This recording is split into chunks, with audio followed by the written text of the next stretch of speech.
When the widow smiled at me, it felt like sunlight breaking through clouds, but when her friend quietly closed the curtains, I realized the night was about to change everything. I never expected a single smile to unsettle me the way hers did.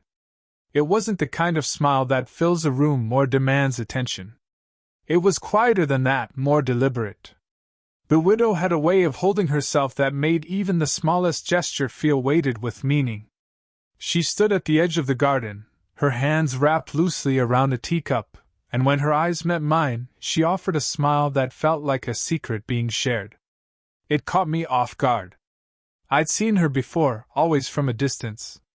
People whispered her story in half-finished sentences, how she'd lost her husband, how she carried herself with a strength that no one quite understood.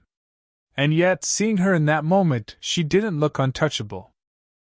She looked human, maybe even a little fragile, though she wore her composure like a perfectly fitted dress. Her smile wasn't careless. It wasn't the polite acknowledgement you give a passing stranger. It lingered.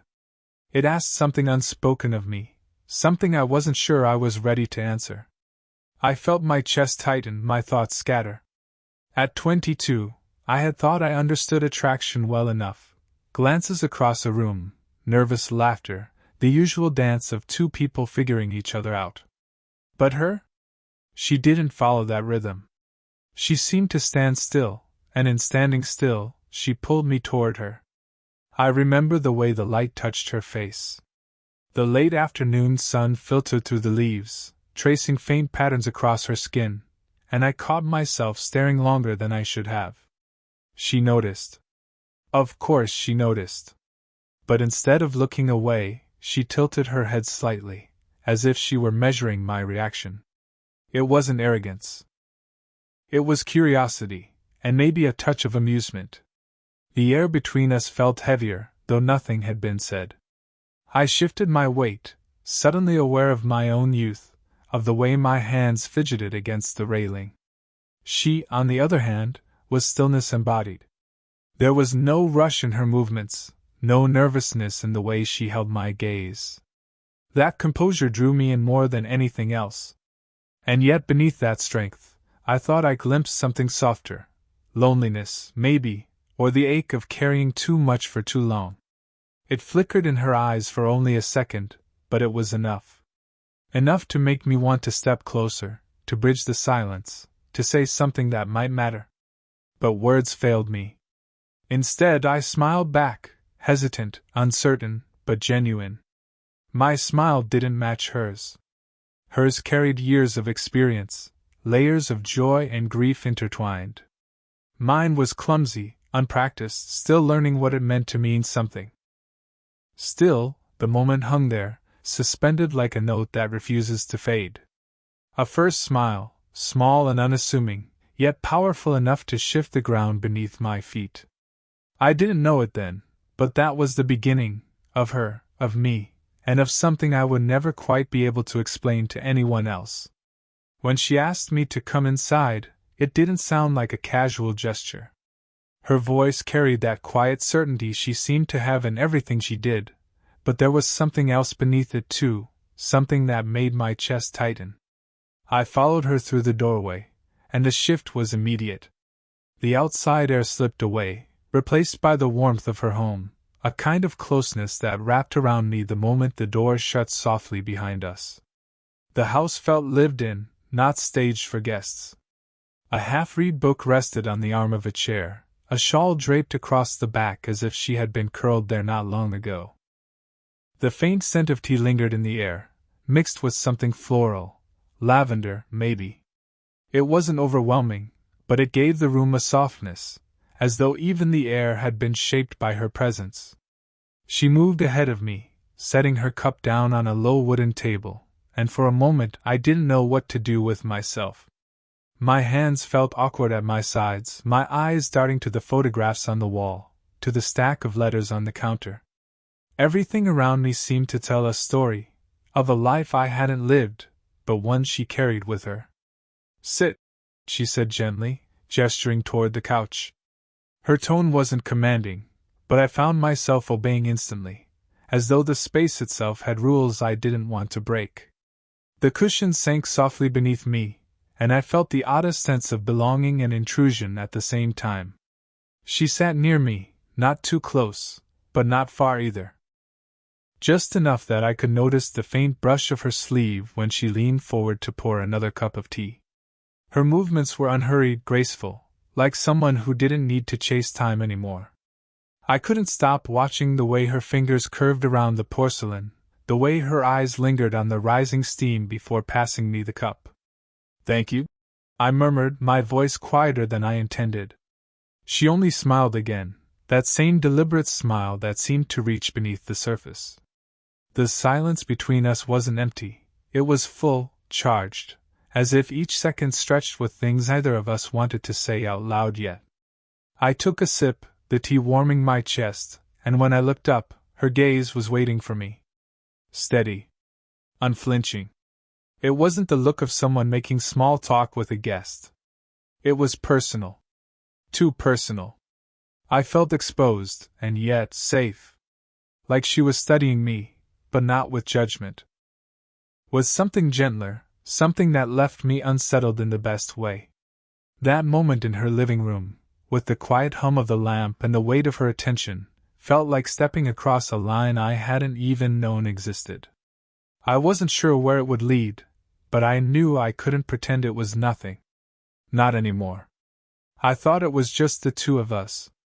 The quiet between us, the tea cooling on the table, her gaze steady and deliberate, it felt like a space no one else belonged in. That's why I almost startled when I heard footsteps from the hallway. Another woman appeared, moving with the same kind of confidence, but with a different energy altogether. Where the widow carried herself with gentle restraint, her friend had a brightness in her eyes, a spark that made me feel suddenly under examination. She leaned against the doorway at first, arms crossed, studying me with the faintest curve of a smile, as though she already knew more than I wanted her to. "This must be him," she said lightly, her voice smooth, tinged with amusement. I felt my throat go dry. Him? The way she said it made it sound as though they had already spoken of me, maybe more than once. My pulse quickened, and when I glanced back at the widow, she didn't look embarrassed or flustered. She only lifted her chin slightly, meeting her friend's look with an expression that seemed both knowing and unspoken. The friend stepped further into the room, her presence filling it without effort. She didn't sit right away. Instead, she walked toward the window, her fingers brushing the curtain fabric. For a moment she looked out into the fading light of the street, then, without a word, she drew the curtains closed. The shift was immediate, the soft afternoon glow replaced by the muted, golden light of the lamp. The room felt smaller, more enclosed, as if the world outside had been sealed away. It shouldn't have meant anything. Curtains close all the time. But the way she did it, the deliberateness of it, the silence that followed, made it feel like more than shutting out the evening. It felt like setting a stage, marking the beginning of something private. I swallowed hard, my awareness heightened. Every sound seemed amplified, the faint click of the curtain rings, the rustle of fabric, even the quiet settling of the house around us. My skin prickled, not with fear, but with the sense that I was in the center of something I didn't yet understand. Finally, the friend sat down across from me, her posture easy but her eyes sharp. "You're younger than I thought," she said, not unkindly, but with a candor that left me fumbling for a response. The widow shot her a look, half warning, half affectionate, but didn't correct her. Instead, she let the words hang, as if testing how I would carry them. I managed a small smile, unsure whether to defend myself or let the moment pass. In truth, I didn't know what they expected of me. What I did know was that the room no longer felt the same. With the curtains closed, with her friend's gaze steady on me, I was no longer just a guest. I was someone being measured, weighed, not only by one woman but by two. And the strangest part was, I didn't want to leave. I hadn't realized how much space two people could take up until I sat between them. Not in the literal sense. There was still plenty of room on the couch, but in the way their presence seemed to press in from both sides, pulling my attention in two directions at once. The widow sat to my right, close enough that I could feel the faint warmth radiating from her. Her hands rested loosely in her lap, her posture relaxed, though there was a quiet intensity in the way she angled her body toward me.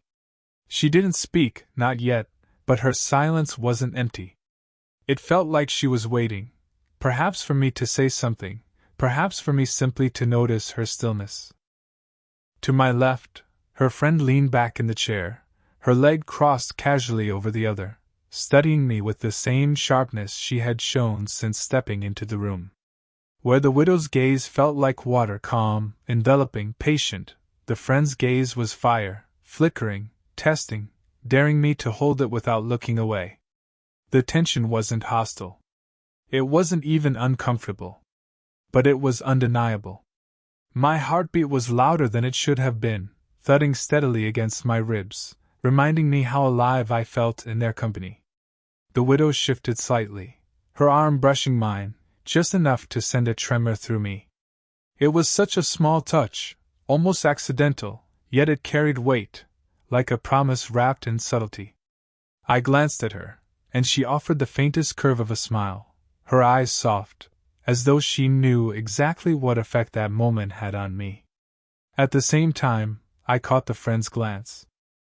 She tilted her head, the corner of her mouth tugging upward in a way that made me feel exposed, as though she could read every flicker of thought racing through me. There was amusement in her look, but not cruelty, more like curiosity, as if she were deciding whether I belonged in this space at all. The air grew heavier, the silence richer. I could hear the faint creak of the house settling, the ticking of a clock somewhere in the background, the soft sound of her sleeve against the cushion as she moved just a little closer. My senses were heightened, every detail sharper than usual, the warmth of the lamp's glow, the muted shadows stretching across the walls, even the way the air smelled faintly of tea and lavender. And there I was, suspended between them, one offering quiet steadiness, the other challenging me with playful sharpness. I felt unsteady, not because I was unwelcome, but because the moment demanded something of me I didn't yet have the words for. I wasn't just sitting between two women.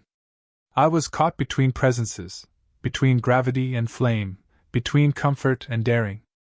And with every passing second, I realized that the line I had thought I could keep between us was blurring faster than I could stop it. The silence didn't last forever. Eventually, the widow spoke, her voice soft but steady, carrying a weight that seemed to still the room. "It's been quiet here for a long time," she said, her eyes lingering on the teacup in her hands rather than on me. "Too quiet." There was no need to ask what she meant. The house itself seemed to echo her words, the lived-in warmth, the hints of a life paused rather than abandoned. I could feel the unspoken presence of her husband in the photographs on the wall, the faint ache woven into the way she carried herself. She glanced at me then, her eyes clear but glistening faintly, and I realized this wasn't just conversation. It was confession. I swallowed, my throat tight. I didn't know what to say, so I didn't try to fill the space with something clumsy. Instead, I listened. That seemed to matter more than words. Her friend shifted in her chair, her sharpness softening, her voice quieter now. "We all get good at pretending, don't we?" she murmured. "People think confidence means you don't feel the ache, but it's there. Always there." She met my eyes then, and for the first time since she had entered the room, her gaze didn't feel like fire. It felt human. Vulnerable. Almost tired. The air between us grew thick with honesty. It wasn't rehearsed, and it wasn't performed, it was raw, and I felt strangely honored to be trusted with it. I leaned forward, my hands clasped loosely, trying to steady myself. "I don't know what it's like to carry what you've carried," I admitted quietly. "But I know what it's like to feel alone. To wonder if anyone sees you, really sees you." The widow looked at me, her expression softening. She didn't say anything at first, but her hand shifted slightly on the cushion between us, as though she had to resist the instinct to reach for mine. Her friend gave a small laugh, low, almost self-deprecating. "He listens," she said, shaking her head. "Do you know how rare that is?" Her tone wasn't playful anymore. It was appreciative, almost wistful. I felt something stir in my chest then, a mixture of protectiveness and longing. These women weren't untouchable, as I had imagined at first. They were strong, yes, but beneath that strength was fragility, the kind that made you want to step closer, not out of pity, but out of a desire to share the weight. The widow finally let her fingers rest on mine, light as a feather, almost tentative. Her touch wasn't bold, it was careful, as though she was giving herself permission to remember what it felt like. I didn't move, afraid that if I did, the moment would vanish. Her friend's eyes softened as she watched, and though she didn't reach for me, her presence felt less like a test and more like an acceptance. In that quiet space, surrounded by their honesty, I realized something simple but profound. They weren't asking me to fix their broken pieces. They just wanted someone who would stay long enough to see them, to hold the silence with them. And for the first time in a long time, I wanted to be that someone. The moment her hand rested on mine, the entire room seemed to pause. It wasn't dramatic, no sudden gasp, no sweeping music in the background, just the quiet, deliberate pressure of her fingers against my skin. And yet, it felt like everything had shifted.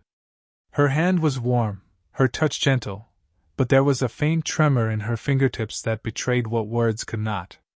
I looked at her, and she didn't turn away. Her eyes held mine, steady but vulnerable, as though she were asking me silently whether I would pull back or let her stay. I didn't move. I couldn't. The weight of her palm against mine wasn't heavy, but it anchored me in a way I hadn't expected. My chest tightened, not with fear, but with the sudden realization that this wasn't an accident. She had chosen to reach across the space between us, to cross a line neither of us had dared acknowledge until now. The silence deepened. I became hyper-aware of everything, the soft hum of the lamp, the faint tick of the clock on the wall, even the rhythm of my own breathing. My skin tingled beneath her touch, each second stretching longer than it should. Then, from the other side, her friend leaned forward. She didn't say anything, didn't break the moment with words. Instead, she lifted her hand and brushed a strand of hair that had fallen across my forehead. Her touch was feather-light, almost playful, but grounding at the same time. The contrast startled me, the widow's touch steady and searching, the friend's touch fleeting, almost teasing. Together, they left me suspended, caught between two sensations, two women, two unspoken invitations. I felt the heat rise in my face, and for a moment I was afraid I would ruin everything by speaking. But neither of them seemed to want words. Their silence was intentional, as though they understood better than I did that nothing needed to be explained. The widow's thumb traced the faintest arc against the back of my hand, so small, so careful, yet it sent a shiver up my arm. Her friend lingered close, her fingers brushing lightly against my temple before pulling back, but her eyes never left mine. There was no judgment there anymore, no sharpness, only curiosity, softened by something gentler, something that looked dangerously close to longing. Time slowed. I wasn't sure if a minute had passed or an hour. All I knew was that the air had thickened, heavy with the kind of unspoken truth that can't be undone. I had thought connection came through words, through conversations, through carefully chosen sentences. But in that moment, I learned it could come just as powerfully through touch. Through the warmth of a hand that lingered longer than it should, through the graze of fingers that carried more meaning than 1,000 explanations. And sitting there, surrounded by their closeness, I realized I wasn't being asked to decide anything yet. I was only being asked to stay in that moment, to feel it fully, to let it change me. And it did. Eventually, the silence softened. It wasn't heavy anymore, wasn't charged with the same nervous anticipation as before. It felt lighter now, as if something unspoken had already been decided. The widow didn't remove her hand from mine, and I didn't try to pull away. Her touch had steadied, no longer trembling, her fingers resting with a quiet confidence that hadn't been there before. Her friend leaned back slightly, the corner of her mouth lifting into a faint smile. Not the sharp, testing smile she had given me when she first entered, but one that felt almost approving, gentler, warmer. It was as if she had been waiting to see whether I could hold steady, and now that I had, she let herself relax. The room seemed smaller, cocooned by the drawn curtains and the golden light of the lamp. We weren't three separate people anymore, scattered on different seats, caught in different roles. We had drawn closer, not through grand gestures, but through the quiet accumulation of small ones, a lingering touch, a brushed strand of hair, a shared silence that no longer needed to be explained. The widow shifted, leaning her head lightly against my shoulder. The weight of it was subtle, but it carried a depth that words could never capture. Her hair brushed against my cheek, carrying the faint scent of lavender. I closed my eyes for a second, letting the steadiness of her presence wash over me. Her friend, sitting across from us, let out a quiet sigh, almost like a release of tension she had been holding all evening. Then she moved closer, not in intrusion, but in companionship. Her hand brushed against mine where it still rested with the widow's, her fingers grazing softly as though she were sealing some unspoken pact. The three of us sat there in that circle of closeness, the outside world shut away by fabric and silence. I felt their warmth on either side of me, not demanding, not overwhelming, just present. And in that presence I discovered something I hadn't realized I'd been searching for: belonging. It wasn't about filling emptiness or replacing what had been lost. It wasn't about proving anything either. It was about allowing ourselves to exist together, in this moment, without fear. They weren't asking me to solve their loneliness, and I wasn't asking them to erase mine. We were simply holding space for each other, three people who, against all odds, had found a kind of ease that felt like home. I didn't know what tomorrow would bring. The world outside those curtains would still be waiting, full of opinions, expectations, and doubts. But inside that room, with the widow's head resting gently against me and her friend's hand brushing mine, none of that mattered. For the first time in a long time, I felt no need to rush ahead or look back. I only wanted to sit there, in the quiet glow, letting the warmth of their closeness remind me that sometimes love doesn't arrive like a storm. It arrives softly, quietly, until suddenly, you realize it has been there all along.